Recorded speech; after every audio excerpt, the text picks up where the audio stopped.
नमस्कार किसान साथियों, स्वागत है आप सभी का एक बार फिर से मालवा की खेती यूट्यूब चैनल पे। किसान साथियों, आपके कुछ कमेंट हमारे पास लगातार आ रहे हैं कि सर हमारी जो लहसुन की फसल है उसमें जलेबी रोग लग गया है। कितने ही स्प्रे मैं कर चुका हूँ, रोग है सुधरने का नाम नहीं ले रहा है। पत्तियाँ टेढ़ी मेढ़ी होकर चल रही हैं, नई पत्तियाँ ठीक से निकल नहीं पा रही हैं। तो कौन सी दवाई का स्प्रे करूँ कि जो मेरी फसल है वो सही हो जाए। किसान साथियों, आज की इस वीडियो में बताने वाला हूँ कि लहसुन की फसल में जलेबी रोग वास्तव में होता क्या है, कौन से प्रकार का होता है और इसके लिए क्या ट्रीटमेंट किया जाता है। तो किसान साथियों, सबसे पहले मैं आपको बता दूं कि जलेबी नाम का रोग ना तो लहसुन की फसल में आता है, न ही प्याज की फसल में आता है।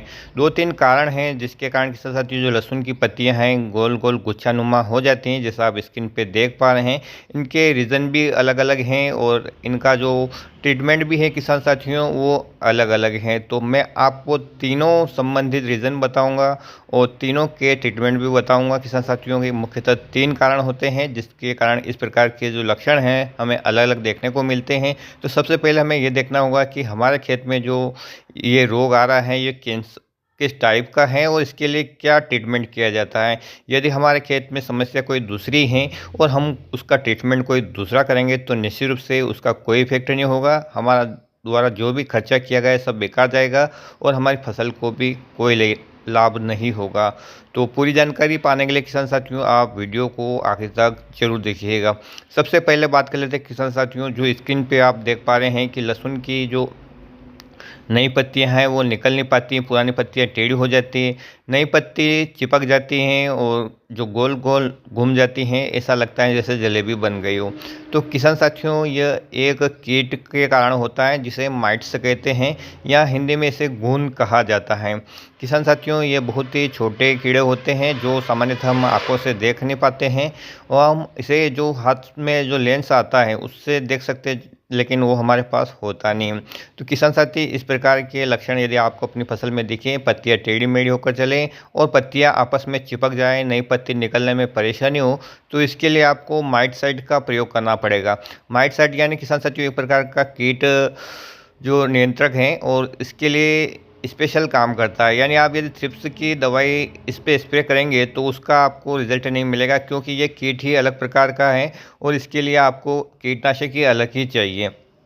तो इसके लिए आपको माइटसाइड का प्रयोग करना पड़ेगा। अलग अलग कंपनियों के माइटसाइड आपको बाज़ार में मिल जाएंगे, तो आप किसी अच्छी कंपनी का लाकर प्रयोग कर सकते हैं। यहाँ पर मैं एक टेक्निकल का नाम लिख रहा हूँ किसान साथियों, आपको जो कंपनी पसंद आए उसका ये टेक्निकल आप बाज़ार में खोजें और उसे लाकर अपने खेत में स्प्रे करें। जब माइट्स की समस्या दूर हो जाएगी तो ये जो समस्या है वो भी दूर हो जाएगी। बहुत सारे किसान भाई इस समस्या को देखकर फंगिसाइड स्प्रे करते हैं।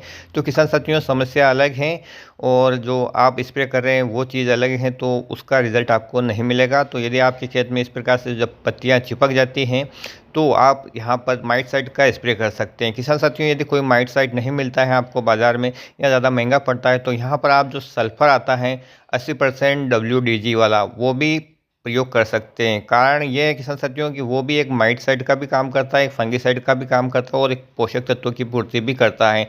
चाहे तो आप उसके 2 स्प्रे 5-7 दिन के अंतराल पे कर सकते हैं, कोई फसल को नुकसान नहीं। जो और बजट है वो भी काफ़ी कम है। तो बस आप अपनी फसल की ज़रूरत को समझें कि उसमें बीमारी क्या आ रही है और उसको देखकर ही किसान साथियों आपको दवाई का प्रयोग करना पड़ेगा। कई बार क्या होता है किसान साथियों, माइटसाइड की जगह यहाँ पर कॉपर की भी कमी हो जाती है, तो आप पर कॉपर ऑक्सीक्लोराइड का भी 1 टंकी स्प्रे करके अपने खेत पे एक छोटे से एरिया में प्रयोग करके देख सकते हैं। रिजल्ट मिले तो आप पूरे खेत में उसको फिर अप्लाई करें। किसान साथियों दूसरे टाइप की जलेबी जिसे सामान्यतः प्याज की जलेबी कहा जाता है, यह एक प्रकार का फंगस जनित रोग है और इसे ओनियन ट्विस्टर या गार्लिक ट्विस्टर के नाम से जाना जाता है या इसे एंथ्राकोनस रोग के नाम से भी जानते हैं। किसान साथियों जैसा कि मैंने आपको बताया है कि कारण अलग है, यहाँ पर ये जो कारण है इसका फंगस जनित कारण है और एक प्रकार की फंगस से फैलता है। और किसान साथियों जब वातावरण में काफ़ी ज़्यादा नमी हो जाती हैं और तो आपके फसल के अंदर एक प्रकार का फंगस लग जाता है। परिणाम स्वरूप जो पत्तियां हैं लंबी हो जाती हैं, तना भी लंबा खींच जाता है और वो टेढ़ा हो जाता है। और इस प्रकार की समस्या के साथ साथ जब विकराल रूप ले लेती हैं तो फिर इसको ठीक करना संभव नहीं होता है। तो सबसे पहले यदि आपको खेत में इस प्रकार का पौधा दिखे तो उसको उखाड़ कर दूर फेंक दे और इसके बाद किसान साथियों आप कॉपर बेस्ड फंगिसाइड का 2 से 3 स्प्रे 5-7 दिन के अंतराल पर करें। तीसरा है किसान साथियों थ्रिप्स के द्वारा आया हुआ जलेबी रोग। यानी किसान साथियों जब आपकी फसल में थ्रिप्स का भयंकर अटैक हो जाता है, पत्तियों का रस चूसने वो लगते हैं तो पत्तियों को पर्याप्त भोजन नहीं मिल पाता है और वो जो है नीचे झुक जाती है और टेढ़ी मेढ़ी आकार की होने लगती हैं। इसमें पूर्णतः जो पत्तियां हैं वो टेढ़ी नहीं होती हैं, केवल उसे नीचे लटके रहती हैं और उनमें जो क्लोरोफिल है वो कम हो जाता है, तो जिसके कारण किसान साथियों आप इसे जलेबी रोग का नाम दे देते हैं। तो इसके लिए आपको जो थ्रिप्स की दवाइयां हैं उनका समय समय पे स्प्रे करना है। बहुत सारे टेक्निकल बाज़ार में हैं, एक से बढ़कर एक हैं और अपनी फसल में जितनी समस्या है उसी हिसाब से आपको टेक्निकल लेना है और दवाई का प्रयोग करना है। तो किसान साथियों आज के वीडियो में मैंने आपको बताया है कि आपकी फसल में कौन सा जलेबी रोग लगा है। वास्तव में जलेबी नाम का कोई रोग है नहीं, लेकिन जो सिम्टम्स है पत्तियां टेढ़ी मेढ़ी होना, झुकना, ये सभी एक दूसरे से मिलते जुलते हैं। तो यहाँ पर यदि हमारी फसल में माइट्स लगे हैं और हम फंगिसाइड का स्प्रे करेंगे तो कोई रिजल्ट नहीं मिलेगा। यहाँ पर फंगस लगा है और हम इंसेक्टिसाइड का स्प्रे करेंगे तो कोई रिजल्ट नहीं मिलेगा।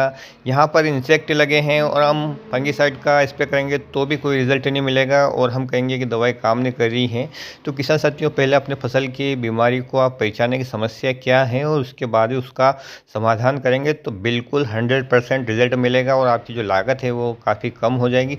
तो एक प्रकार से किसान साथियों ये छोटी सी जानकारी मैंने आप लोगों के साथ शेयर करना उचित समझा कि आपका भी लाभ हो। और किसान साथियों इसमें किसी प्रकार की कोई समस्या आ रही हो तो आप कमेंट के माध्यम से पूछ सकते हैं और वीडियो आपको अच्छा लगा हो तो आप अन्य किसान साथियों के साथ शेयर कर सकते हैं। और किसी भी प्रकार की छोटी मोटी जानकारी यदि आपके कोई समझ में ना आ रही हो तो आप मुझसे बेफिक्र होकर कमेंट करके पूछ सकते हैं। फिर मिलेंगे किसान साथियों एक ऐसे ही दिलचस्प और नए वीडियो में। तब तक के लिए अपना ख्याल रखिएगा, अपने पशुओं का और अपनी फसलों का भी। वीडियो देखने के लिए आपका बहुत बहुत धन्यवाद। जय हिंद, जय जवान, जय किसान।